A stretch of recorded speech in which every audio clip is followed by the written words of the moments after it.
آیا حجاب کے نزول سے پہلے عورتیں اپنی چادروں کو کندھے پر پیچھے کی طرف ڈالتی تھیں، جس سے گردن اور سینہ نمایاں ہوتا تھا۔ اس آیت میں حکم آیا کہ جس چادر سے عورتیں اپنے سروں کو چھپاتی ہیں ان سے سینوں کو بھی چھپائیں۔ چہرے کا مسئلہ روایات اور علماء کے فتاوی سے معلوم ہوا ہے۔ ہم اس پر سورہ الاحزاب کی آیت نمبر 59 پر روشنی ڈالیں گے۔ نمبر 5، وہ زیبائش جو نامحرم مردوں کے لیے سامنے کرنا جائز نہیں ہے، ان کے بارے میں استثناءات کا ذکر ہے۔ الف، اپنے شوہروں کے لیے وہ اپنے آپ کو زیبائش سے آراستہ کر سکتی ہیں، بلکہ شوہر کے لیے آرائش نہ کرنے والی عورتوں کی مذمت ہے۔ ملاحظہ ہو مستدرک الوسائل کی جلد نمبر 1 صفحہ نمبر 394 کے باب کراہت ترک المرأہ میں باپ، دادا، پردادا، نانا، پرنانا سب شامل ہیں۔ جیم، شوہر کا باپ۔ دال، اپنے بیٹے، پوتے، نواسے سب شامل ہیں۔ ہے، اپنے شوہر کے بیٹے۔ واو، اپنے سگے بھائی، سوتیلے بھائی۔ زال، بھائیوں کے بیٹے، اس میں پوتے، پرپوتے شامل ہیں۔ ہاں، بہنوں کے بیٹے۔ ان کے علاوہ سگے ماموں اور سگے چچا بھی محرم ہیں، اگرچہ آیت میں ذکر نہیں ہے، تاہم مسئلہ ایک مسلمہ ہے۔ تو اپنی عورتوں سے مراد مسلمان عورتیں ہیں۔ غیر مسلم، یہودی، مسیحی اور مجوسی عورتوں کے سامنے پوری زیب و زینت کا اظہار نہیں ہونا چاہیے۔ حدیث میں اس کی وجہ یہ بیان کی ہے کہ وہ اپنے مردوں کو تمہاری زیبائش بیان کریں گی۔ یا مملوکہ کنیز، خواہ غیر مسلم کیوں نہ ہو، کیا اس میں غلام بھی شامل ہیں؟ ایک روایت میں فرمایا غلام بھی شامل ہیں، اور یہ روایت ہے مجموع البیان میں۔ کاف، ایسے تابع خادم جو عورت کی خواہش نہ رکھتے ہوں، جو گھر میں خادم کی حیثیت سے کام کاج کرتے ہیں، ایسے ہوش و حواس کے مالک نہیں ہیں کہ جن سے جنسی خواہشات بیدار ہوں۔ اس کی تطبیق میں چند اقوال ہیں کہ جنسی خواہشات نہ رکھنے والوں میں زیادہ سن رسیدہ لوگ یا نامرد یا کسی بیماری کی وجہ سے جنسی خواہش نہ رکھنے والے سب شامل ہیں، لیکن روایات میں یہ سب آیات کے مصادق نہیں ہیں۔ امام محمد باقر علیہ السلام اور امام جعفر صادق علیہ السلام کی روایت میں مصادق کا ذکر ہے۔ نمبر 1 میں کہ مراد وہ کم عقل ہے جو عورتوں کی طرف متوجہ نہیں ہوتا، اور یہ روایت ہے التہذیب کی جلد نمبر 7 اور صفحہ نمبر 468 پر۔ لام، وہ بچے جن میں ابھی جنسی خواہشات بیدار نہ ہوئی ہوں، مثلاً 10 سال سے کم عمر بچے۔ نمبر 6 ہے کہ وہ اپنے پاؤں زمین پر ایسے مارتی ہوئی نہ چلا کریں جن سے ان کے پاؤں کے زیورات کی جھنکار نامحرم مرد محسوس کریں اور ان کی توجہ مبذول ہو جائے۔ اس حکم سے یہ بات سامنے آ جاتی ہے کہ صرف نگاہ نہیں بلکہ باقی حواس سے بھی بچنا چاہیے جو خواہشات کو مشتعل کرنے کا سبب بنتے ہیں۔ چنانچہ حدیث میں آیا ہے، کوئی عورت عطر لگا کر نکلے تاکہ دوسروں کو خوشبو محسوس ہو تو یہ بھی ایک قسم کا زنا ہے، اور یہ روایت ہے مجموع ورام کی جلد نمبر 1 صفحہ نمبر 28 پر۔ نمبر 7 ہے، اس سلسلے میں تم سے نگاہ اور دیگر حواس کے ذریعے لغزشیں ہوتی رہی ہیں، ان کے لیے توبہ کرو، اللہ کے تازہ وضع کردہ احکام کی طرف رجوع کرو، اور جن چیزوں سے منع کیا ہے ان سے باز آ جاؤ۔ اہم نکات۔ نمبر 1، فساد کو اس کے پہلے قدم پر روکنا آسان اور مؤثر ہے۔ وَأَنكِحُوا الْأَيَّامَ مِنكُمْ وَالصَّالِحِينَ مِنْ عِبَادِكُمْ وَإِمَائِكُمْ إِنْ يَكُونُوا فُقَرَاءَ يُغْنِهِمُ اللَّهُ مِنْ فَضْلِهِ وَاللَّهُ وَاسِعٌ عَلِيمٌ۔ اور تم میں سے جو لوگ بے نکاح ہوں اور تمہارے غلاموں اور کنیزوں میں سے جو صالح ہوں ان کے نکاح کر دو، اگر وہ نادار ہوں تو اللہ اپنے فضل سے انہیں غنی کر دے گا، اور اللہ بڑی وسعت والا علم والا ہے۔ تفسیر آیت نمبر 1، تم اپنے میں سے جو مجرد بے نکاح ہیں ان کا نکاح کر دو۔ یہ حکم ہے اولیاء نکاح کو کہ وہ اپنے زیر ولایت افراد کا نکاح کریں۔ باپ دادا کو یہ حکم ہے کہ وہ اپنے بیٹے بیٹیوں کا نکاح کریں۔ اس امر استجابی میں اولیاء نکاح کے علاوہ دوسرے لوگ بھی شامل ہو سکتے ہیں کہ وہ بے نکاح لڑکیوں کے نکاح میں مدد دیں۔ حدیث میں ہے جو میری فطرت کو پسند کرتا ہے اسے میری سنت پر عمل کرنا چاہیے۔ میری سنت ہے نکاح، اور یہ ہے حدیث ہے الکافی کی جلد نمبر 5 صفحہ نمبر 494 پر۔ اگلی حدیث ہے کہ اسلام میں اللہ کے نزدیک تزویج سے زیادہ پسند کی کوئی بنیاد نہیں ڈالی گئی، اور یہ حدیث ہے وسائل شیعہ کی جلد نمبر 20 صفحہ نمبر 14 پر۔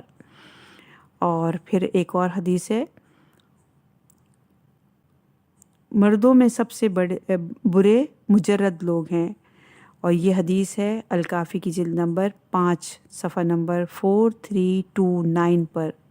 دوسری روایت میں ہے کہ میری امت میں سب سے برے لوگ مجرد لوگ ہیں، اور یہ حدیث ہے مستدرک الوسائل کی جلد نمبر 41 اور صفحہ نمبر 156 پر۔ دوسروں کو نکاح میں مدد دینے کے بارے میں حدیث میں آیا ہے کہ جو اپنے مومن بھائی کی شادی میں سعی کرتا ہے اس کے لیے اٹھنے والے ہر قدم اور ہر بات پر 1 سال کی عبادت کا ثواب ملے گا، جس کی راتیں قیام اور دن صیام کی حالت میں گزرے ہوں، اور یہ حدیث ہے الوسائل شیعہ کی جلد نمبر 20 اور صفحہ نمبر 46 پر۔ نمبر 2 ہے تمہارے غلاموں اور لونڈیوں میں جو ازواجی زندگی نبھانے کی صلاحیت رکھتے ہوں ان کا بھی نکاح کر دو۔ نمبر 3 ہے یہ اگر نادار ہوں تو اللہ اپنے فضل سے انہیں غنی کر دے گا۔ یہ اللہ پر توکل اور غیبی امداد پر ایمان سے متعلق ہے کہ جیسے خرچ بڑھتا ہے آمدنی بڑھ جاتی ہے، گھر میں مہمان زیادہ آتے ہیں گھر زیادہ آباد ہوتا ہے۔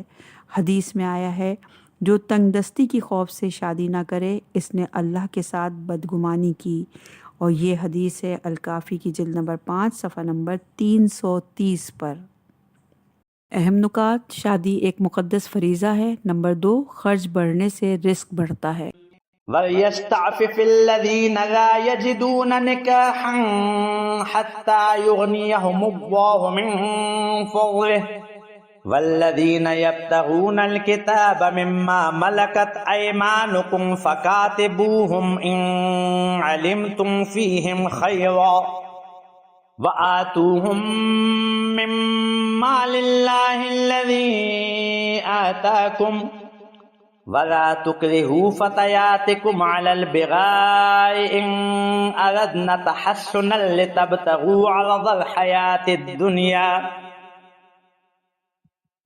وَمَن يُكْرِههُنَّ فَإِنَّ اللَّهَ مِن بَعْدِ إِكْرَاهِهِنَّ غَفُورٌ رَّحِيمٌ۔ جو لوگ نکاح کا امکان نہ پائیں انہیں عفت اختیار کرنی چاہیے یہاں تک کہ اللہ اپنے فضل سے انہیں خوشحال کر دے، اور تمہارے غلاموں میں سے جو مکاتبت کی خواہش رکھتے ہوں ان سے مکاتبت کر لو اگر تمہیں معلوم ہو کہ ان میں کوئی خیر ہے، اور انہیں اس مال میں سے جو اللہ نے تمہیں بخشا ہے دے دو، اور تمہاری جوان لونڈیاں اگر پاک دامن رہنا چاہتی ہوں تو انہیں دنیاوی زندگی کے متاع کے لیے بدکاری پر مجبور نہ کرو، اور اگر کوئی انہیں مجبور کر دے تو ان کی اس مجبوری کے بعد یقیناً اللہ بڑا معاف کرنے والا رحم کرنے والا ہے۔ تفسیر آیات۔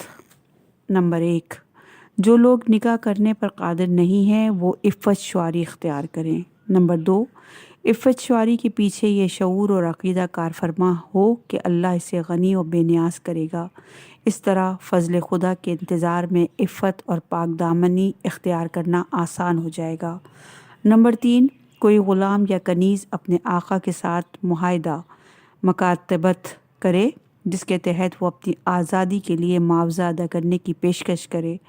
آقا کی طرف سے اس معاہدے کو قبول کرنے کی صورت میں آقا اسے مال کمانے کی اجازت اور موقع فراہم کرے گا۔ واضح رہے کہ صدر اسلام میں غلامی کا قانون جاری رکھنے کے علاوہ کوئی اور صورت نہیں تھی، چونکہ دشمنان اسلام مسلمان اسیروں کو غلام بناتے تھے تو اسلام نے بھی میدان جنگ میں جو کافر اسیر بن جاتے تھے انہیں غلام بنانے کا قانون برقرار رکھا۔ واضح رہے، اسلام نے انسان کو غلام بنانے کی تمام صورتیں ختم کر کے صرف ایک صورت برقرار رکھی۔ چنانچہ کسی انسان کو غلام بنانے کی واحد صورت یہی ہے کہ کفر اور اسلام کی جنگ میں میدان جنگ میں جو کافر اسیر بن جائے گا وہی غلام ہوگا، یا جو عورت اسیر بن جائے گی وہی کنیز ہوگی۔ غلامی کی کسی اور صورت کو اسلام قبول نہیں کرتا۔ غلام نہ بنانے کی صورت میں دو صورتیں اور رہتی ہیں، یا اسیروں کو قتل کیا جائے یا آزاد کیا جائے۔ یہ دونوں صورتیں قابل عمل نہیں تھیں، اس لیے کافروں کے مقابلے میں ان کو بھی غلام بنانے کا عمل جاری رکھا۔ پھر ان غلاموں کو آزادی دلانے کے لیے بہت سے قوانین بنائے گئے۔ ان میں سے ایک یہی عمل ہے جس کا اس آیت میں ذکر ہے۔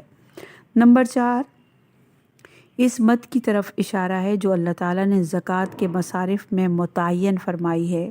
چنانچہ سورہ توبہ میں آیا ہے کہ گردن غلامی سے آزاد کرانے کے عنوان سے ذکر ہو چکا ہے کہ اگر اس معاہدے کے بعد کوئی غلام مال کا کوئی ایک حصہ ادا نہ کر سکے تو زکوٰۃ کی مد سے یہ مال ادا کیا جائے اور اس غلام کو آزادی دلائی جائے گی۔